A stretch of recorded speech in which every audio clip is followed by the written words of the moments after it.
souffrance liée au fait d'entreprendre des choses difficiles. Qui vous êtes. Parce que vous ne vous élèverez jamais plus haut que ce qui se passe en vous-même. Vous êtes. Parce que vous ne vous élèverez jamais plus haut que ce qui se passe en vous-même. L'élite a compris cela il y a bien longtemps. La souffrance est le prix à payer pour accéder à la grandeur. Le téléphone des gens leur coûte leur fortune. Vous pouvez jouer avec votre téléphone ou être pleinement concentré sur le fait de devenir une légende vivante. Matinales qui sont le sujet principal de mon dernier livre. Et il y a quelque chose de vraiment puissant là-dedans. Si vous commencez vos journées en transpirant par le biais du sport, vous activez en fait un certain processus chimique qui existe dans chaque cerveau humain. Transpirer dès le réveil va libérer du BDNF, qui n'est rien d'autre que le facteur neurotrophique issu du cerveau, qui va en fait accroître votre développement. Ça va guérir les cellules de votre cerveau qui ont été endommagées par le stress. Ça va libérer en vous de la dopamine qui est le principal neurotransmetteur dont nous avons tous besoin en tant qu'entrepreneurs, que bâtisseurs d'entreprises et serviteurs de l'humanité. Le cortisol. Les hormones de peur sont très fréquentes au réveil. Donc faire de l'exercice au début de chaque journée va réduire cela. Et je vais parler de ma formule 20-20-20. Je vais la mentionner car c'est un excellent moyen de maximiser son énergie.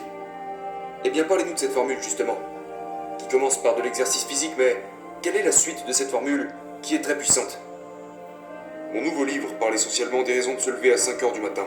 Si on regarde les personnes les plus créatives, les plus performantes, les plus grands humanitaires et les plus grands titans de notre industrie, beaucoup d'entre eux se lèvent à 5h du matin.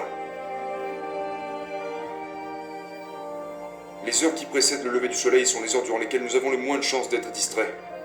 Ce sont les heures durant lesquelles vous pouvez vraiment développer cette intimité et cette maîtrise envers les choses qui vous tiennent vraiment à cœur.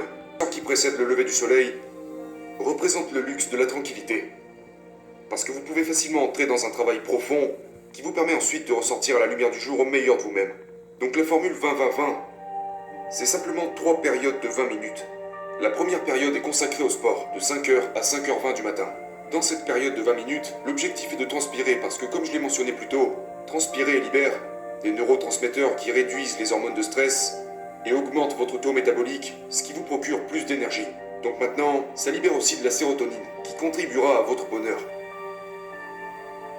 Donc maintenant il est 5h20, vous vous sentez fondamentalement différent, vous avez de l'énergie, vous êtes dans un état positif, vous sentez jaillir un feu en vous qui accroît votre concentration. De 5h20 à 5h40 a lieu la deuxième période de la formule 20-20-20 qui est axée sur la réflexion. Nous vivons dans un monde où les gens sont constamment occupés. Mais à quoi ça sert d'être constamment occupé si c'est pour être occupé à faire les mauvaises choses? La clarté est l'une des clés de la maîtrise. Vous savez ça, si vous parlez aux titans de notre industrie, que vous parlez aux gens qui concrétisent vraiment leur ambition, ce sont tous des gens qui savent se concentrer monomaniaquement sur le peu de choses qui comptent réellement. Ils sont obsédés, je dirais même possédés par les objectifs qu'ils se sont fixés. Et donc de 5h20 à 5h40, vous tenez un journal.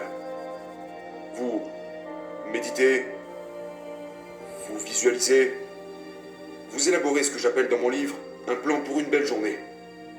Où vous pouvez juste vous asseoir quelque part pour penser, méditer et réfléchir. Et la dernière période de temps, entre 5h40 et 6h, est dédiée au développement de soi.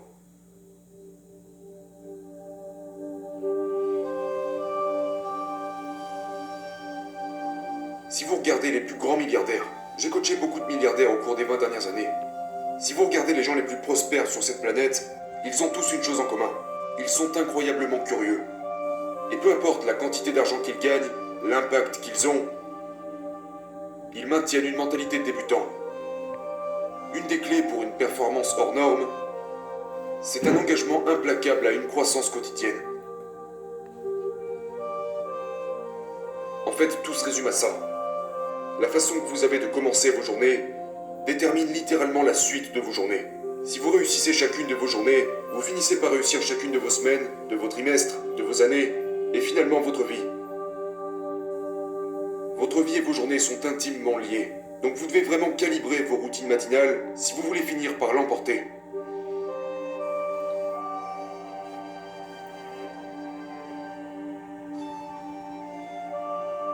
Je crois en fait que nous sommes construits pour vouloir.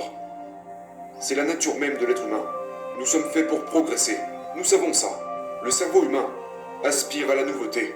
Et nous sommes plus actifs, nous avons plus d'énergie, nous tendons plus vers notre meilleure version de nous-mêmes quand nous progressons vers notre mission de vie. Donc je pense que nous sommes tous faits pour vouloir.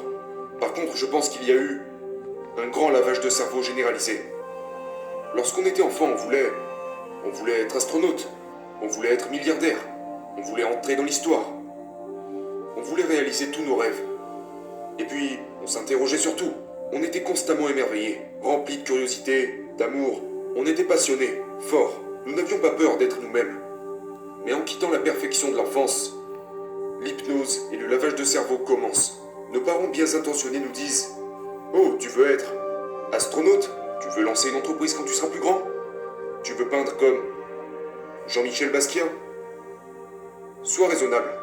Georges Bernard Shaw l'a dit mieux que personne. Il a dit « L'homme raisonnable s'adapte au monde.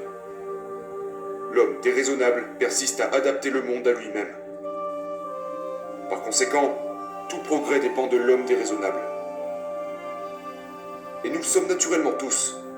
Mais nos parents nous ont donné des limites basées sur leur propre psychologie qui est elle-même limitée. Des modèles émotionnels qu'ils ont eux-mêmes acquis de leurs parents, puis nous sommes allés à l'école. Nous avons appris à nous comporter selon des règles bien précises, à faire comme les autres, penser comme les autres, s'habiller comme les autres. Ne parle pas trop fort, ne rêve pas trop grand, ne sois pas trop passionné. Et les autres enfants font la même chose et nous influencent de la même manière. Puis intervient la société qui nous dit que les génies sont des cas à part, ce ne sont pas des gens ordinaires, ce qui a été clairement rejeté par la science. Vous savez, je veux dire, la règle des 10 000 heures que l'on connaît tous déconstruit complètement toutes ces affirmations. Donc, je pense que nous sommes tous nés pour vouloir, mais que nous avons laissé ce que nous sommes vraiment se rétracter. Aujourd'hui, les gens cherchent à rester en sécurité plutôt qu'à s'élever et laisser briller leur génie primitif.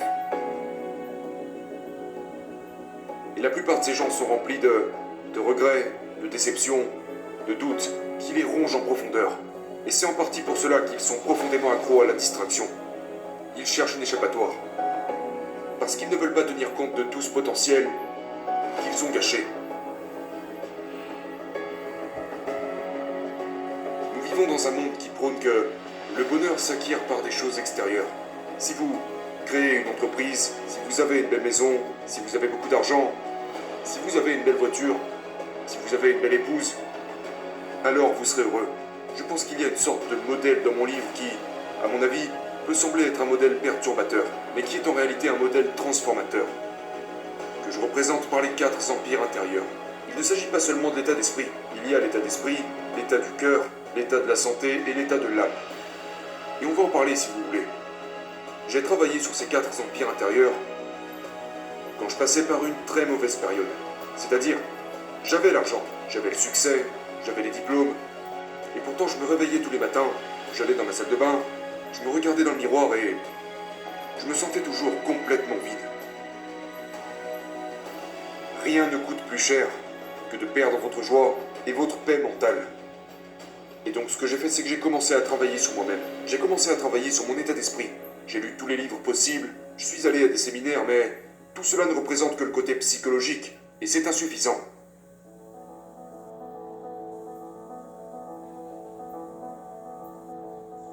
Tout le monde parle de l'état d'esprit, mais l'état d'esprit n'est que votre système de croyance. Ce n'est que votre psychologie, et c'est très important. Mais l'état d'esprit ne représente que 25% de l'équation.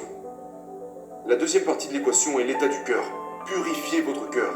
Là, nous touchons à votre émotivité, plus seulement à votre psychologie. Vous n'entrerez jamais dans l'histoire, vous ne dominerez jamais votre domaine, vous ne vous bâtirez jamais une vie de classe mondiale si vous avez une grande psychologie, mais que vous ne vous occupez pas de la douleur, de la tristesse, de la déception et des traumatismes de votre passé.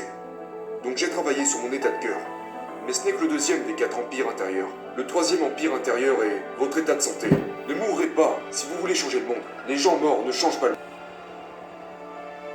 J'ai écrit un chapitre entier sur la récupération et l'importance du sommeil. Une fois que votre santé est bien réglée, il y a le 4e empire intérieur. Il y a l'état d'esprit, l'état du cœur, l'état de la santé, et il y a l'état de l'âme. Et l'état de l'âme n'a rien à voir avec la religion. L'état de l'âme consiste à travailler sur votre caractère. dans le but de réaccéder à votre noblesse, votre bravoure, votre authenticité et à votre décence, pour trouver une cause plus grande que votre vie elle-même. Chaque matin, vous devez aborder le monde d'une manière bien précise. Les gens pourraient chercher à vous ridiculiser, parce que tous les génies ont été ridiculisés avant d'être vénérés. Les gens pourraient vous jeter des pierres, mais c'est à vous de les utiliser pour bâtir votre propre monument de maîtrise. Les gens pourraient ne pas vous comprendre, parce que tous les marginaux ont cette tendance à être mal compris. Même si les gens ne croient pas en vous, tentent de vous rabaisser, de vous ralentir, ou même de vous empêcher de réussir, vous continuez à tout prix. Mais tout commence avec qui vous êtes, parce que vous ne vous élèverez jamais plus haut que ce qui se passe en vous-même.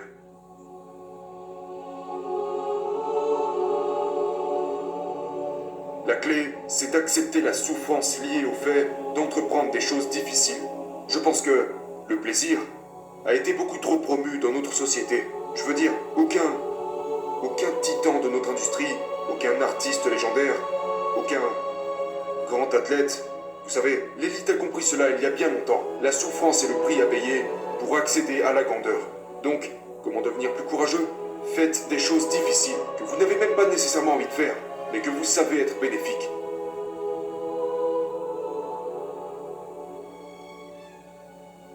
Avec une meilleure conscience, nous faisons de meilleurs choix.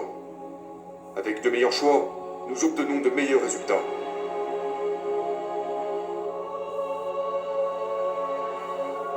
L'addiction à la distraction est la mort de votre productivité. Le téléphone des gens leur coûte leur fortune. Vous pouvez jouer avec votre téléphone ou être pleinement concentré sur le fait de devenir une légende vivante. Mais vous ne pouvez pas faire les deux. Nous perdons notre dignité à cause des promesses que l'on se fait à nous-mêmes et que l'on ne respecte pas. C'est là que tout commence. C'est tellement, on sait ça, c'est tellement important. Vos revenus, votre impact, votre relation avec la créativité, la productivité, tout se résume à la relation que vous entretenez avec vous-même.